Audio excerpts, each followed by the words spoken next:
Dans cette vidéo, on va voir une progression sur une fente active, donc deux options, soit une fente maintenue, soit une fente avec des pulses. L'objectif, c'est d'aller vers le split, donc on induit vraiment une avancée du pied de la jambe avant. Donc, je vous invite, si vous ne connaissez pas trop les distances à laquelle vous pouvez vous placer, d'utiliser des repères, de mettre un livre de part et d'autre de la position.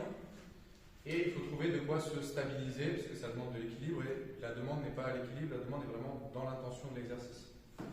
On va bien trouver la position d'écartement des appuis qui nous correspond.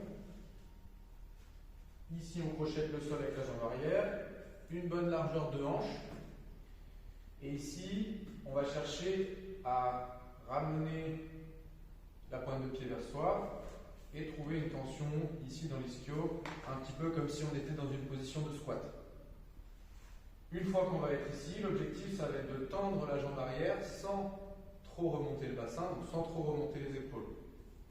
Je vais arriver ici, je vais tendre la jambe et je vais essayer de maintenir cette position.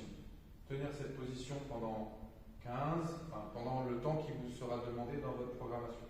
Ici. Et j'essaie de faire l'effort de plus en plus de tirer mon talon vers l'arrière, mais encore une fois, sans remonter les épaules. Ok? Évidemment, à réaliser des deux côtés.